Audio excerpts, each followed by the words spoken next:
Good morning बच्चों, मैं BL Agarwal आज आपको इस लेक्चर में कॉरपोरेट अकाउंट का एक चैप्टर लिक्विडेशन ऑफ कंपनीज का प्रॉब्लम डिस्कस करके सोल्व करके समझाने का कोशिश करूँगा। आप लोग प्रॉब्लम को पहले लिख लो, मेरे साथ धीरे धीरे सोल्व करो तो आपको 100% समझ में आ जाएगा। ठीक है,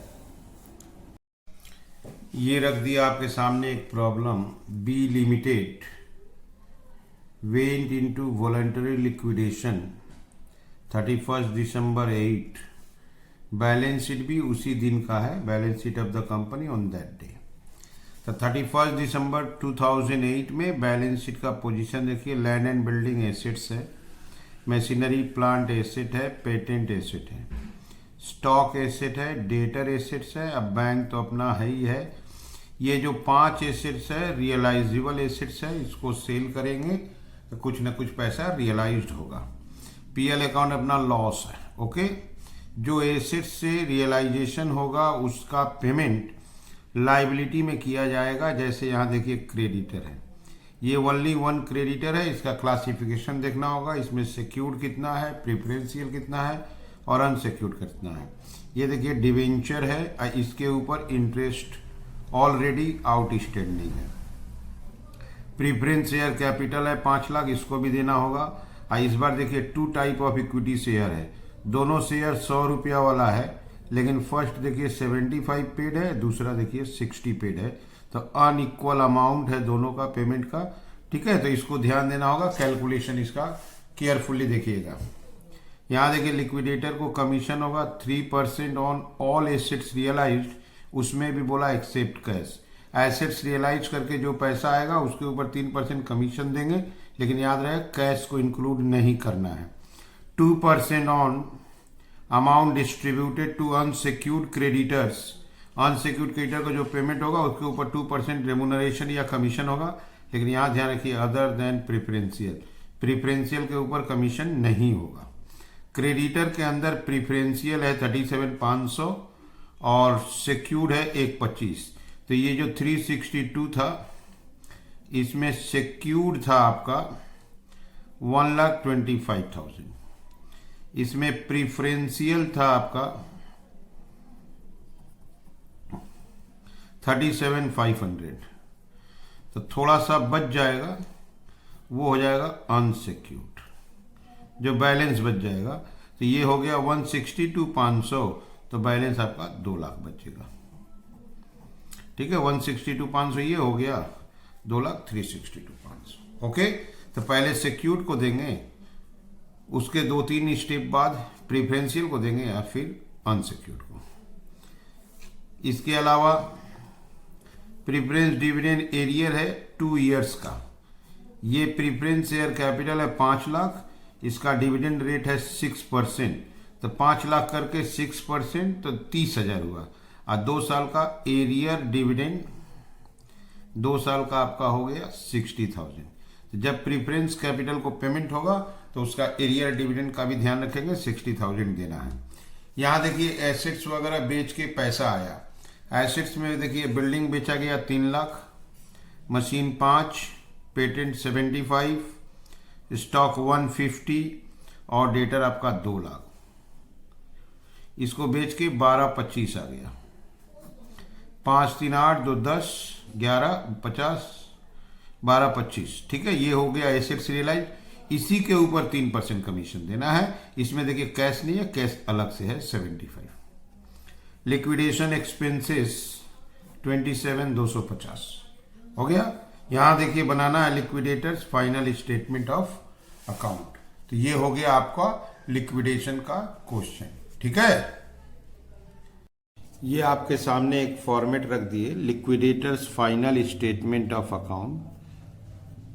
इसमें मेनली क्या क्या रिकॉर्ड किया जाता है। सबसे पहले एसेट्स बेच के जो भी मनी रिसीव्ड होगा उसको एसेट्स रियलाइज्ड के नाम से रिकॉर्ड कर देंगे। एसेट्स रियलाइज जैसे कैश एंड बैंक का जो बैलेंस शीट में रहेगा। कोई भी एसेट्स बेचा गया उससे जो नेट मनी रिसीव्ड हुआ उसको रिकॉर्ड करेंगे। से building, machine, furniture, stock, debtor, bills receivable, चाहे कोई भी एसेट्स बेचा गया हो, ठीक है। और बाद में इसका पेमेंट होगा, पेमेंट के लिए रैंक होता है, रैंक करके हिसाब से ही आपको पेमेंट देना है, इसको आप आगे पीछे नहीं कर सकते हो। सबसे पहले payment secured creditor, secured creditor that is mortgage loan जिसको बोलते हैं, सिक्योर्ड क्रेडिटर का पेमेंट देंगे। उसके बाद लिक्विडेशन एक्सपेंस है, लिक्विडेटर का रेमुनरेशन है। प्रीफरेंशियल क्रेडिटर होता है, प्रीफरेंशियल क्रेडिटर को पेमेंट देंगे। इसके बाद आएगा 5 नंबर में डिवेंचर होल्डर्स, डिवेंचर होल्डर के बाद अनसिक्योर्ड क्रेडिटर आता है, और भी अगर पैसा अवेलेबल है तो और आगे जाना है, प्रीफरेंस शेयर होल्डर्स को देंगे। अब प्रीफरेंस शेयर होल्डर के बाद लास्ट पेमेंट जाता है इक्विटी शेयर होल्डर के पास। तो ये एक स्टेटमेंट है, liquidators final statement of account. इसमें वन साइड रिसीट्स, एसेट्स बेच के जो पैसा आया उसको इस साइड लेंगे और पेमेंट को इस साइड लेंगे, लेकिन पेमेंट को रैंक के हिसाब से लेंगे। आपको ये रैंक सजा के दिखा दिए। कोई भी प्रॉब्लम अगर सोल्व होता है तो हमको ये फॉर्मेट फॉलो करना है, ठीक है। चलिए चलते हैं सॉल्यूशन की तरफ। ये रख दिया आपके सामने format, B limited liquidators financial final statement of account. सबसे पहले आप सोचो assets realised, assets realised, assets बेच के कितना पैसा आया, तो उसमें अपना बैंक था पहले से 75,000, तो बैंक का 75 लिख दिए। Land and building, land and building का बेच के आया आपको 3 लाख रुपया, clear. Machinery 5 lakh, machinery 5 lakh, और है अभी पेटेंट 75, पेटेंट 75। इसके अलावा स्टॉक का एक 50, स्टॉक 1,50,000, और है डेटर्स 2 लाख, डेटर्स 2 लाख। ये अपना एसेट्स बेच के आया, इसको ऐड करके सेकंड कॉलम में ले लेंगे। इसका रिजल्ट हो गया आपका 13 लाख कैश इंक्लूड करके। अब इधर पेमेंट देना है, पेमेंट में सबसे पहले सिक्योर्ड क्रेडिटर का पेमेंट होगा। सिक्योर्ड क्रेडिटर बताया हुआ था, क्रेडिटर के अंदर इंक्लूड है, वो अमाउंट था 1,25,000। इसके बाद पेमेंट होगा लिक्विडेशन एक्सपेंसेस, लिक्विडेशन एक्सपेंसेस का अमाउंट था आपका 27,250। लिक्विडेटर्स रेमुनरेशन, लिक्विडेटर्स रेमुनरेशन का हमको छोटा सा एक वर्किंग करके लाना होगा। इसके बाद आता है नंबर 4 में आता है प्रीफरेंशियल क्रेडिटर्स, उसका अमाउंट बताया गया था 37,500। डिवेंचर होल्डर्स, डिवेंचर होल्डर में डिवेंचर का पैसा, पहले बैलेंस शीट के अंदर में डिवेंचर था आपका 2,50,000।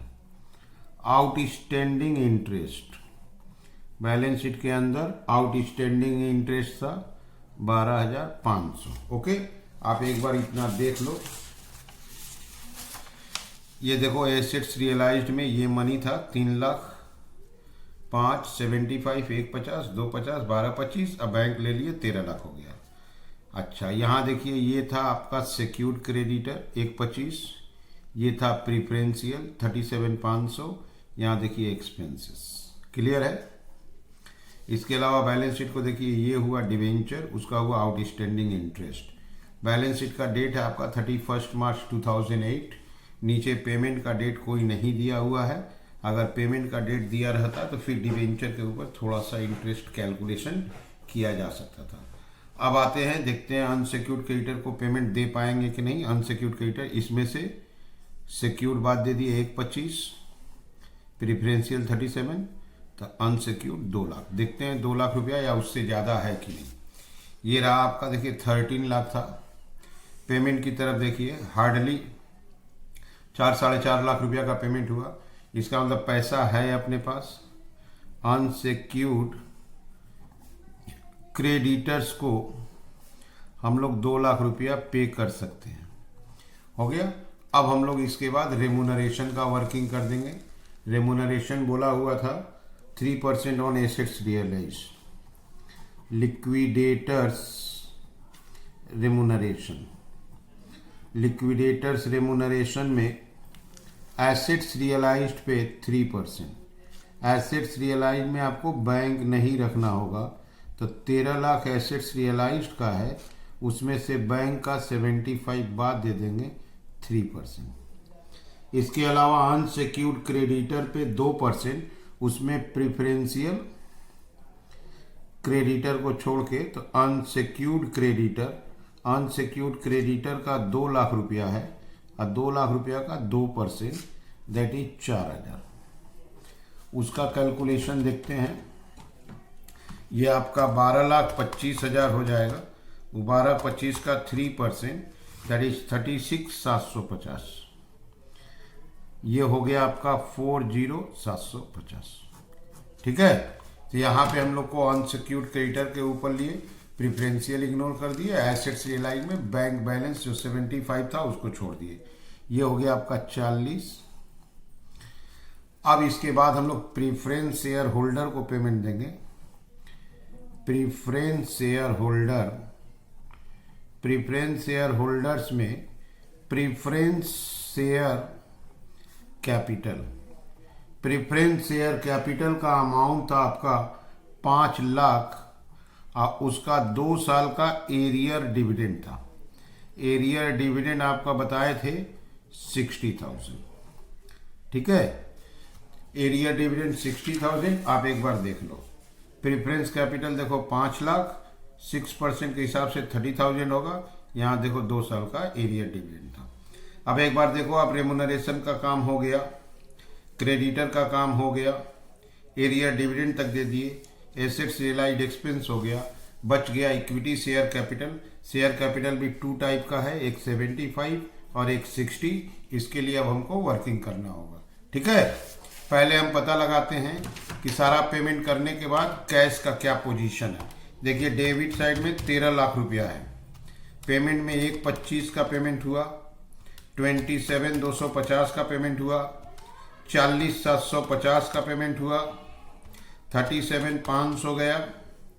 इसके बाद 2,50,000 है, 12,500 है, 2 लाख रुपया का पेमेंट है, 5 लाख का पेमेंट है, और लास्ट में 60,000 का पेमेंट है। तो 47,000 बचा हुआ है। ठीक है, यहाँ वर्किंग करते हैं। देखिए, कैश अवेलेबल सारा पेमेंट करने के बाद 47 है।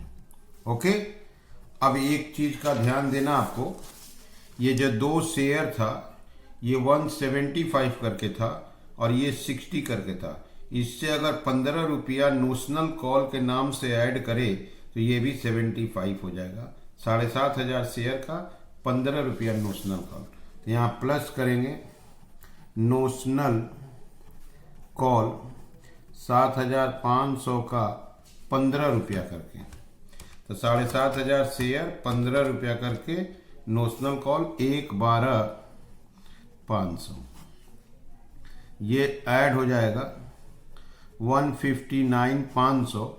ये टोटल कैश हो जाएगा।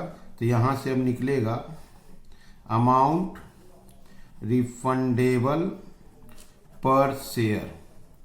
तो ये जो हम लोग का 159,500 है, इसमें अमाउंट रिफंडेबल, टोटल शेयर अपने पास 2,500, 7,500 दैट इज 10,000 शेयर हो गया। तो अमाउंट रिफंडेबल हो गया 15.95। 159,500 को 10,000 से डिवाइड, इसका मतलब एक शेयर होल्डर को 15.95 देना होगा। ये यहाँ देखिए आप, इससे तो हम लोग 15 रुपया लेने के वाले हैं, अब 15.95 देने वाले हैं। तो इसको सिर्फ 95 वापस कर दे पैसे तो हो जाएगा, और इसको पूरा 15.95।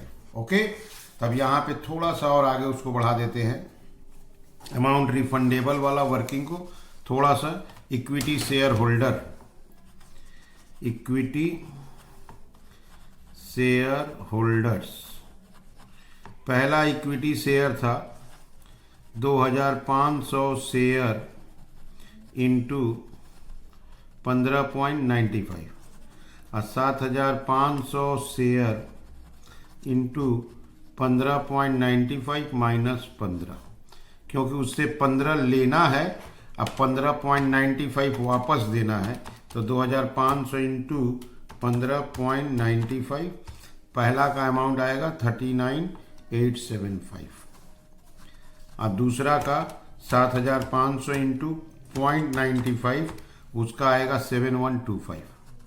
इसको अगर ऐड कर दें तो 47 हो जाएगा। यही 47,000 जो बचा हुआ था इक्विटी शेयर होल्डर को दे दिया जाएगा। यहाँ पे लास्ट में इक्विटी शेयर होल्डर को देना है, इक्विटी शेयर होल्डर्स, जिसमें 2,500 शेयर का 15.95, 7,500 शेयर का ओनली 95, 39,875 और लास्ट वाले का 7,125। इसको प्लस कर देंगे, दोनों साइड का टोटल इक्वल हो जाएगा आपका 13 लाख।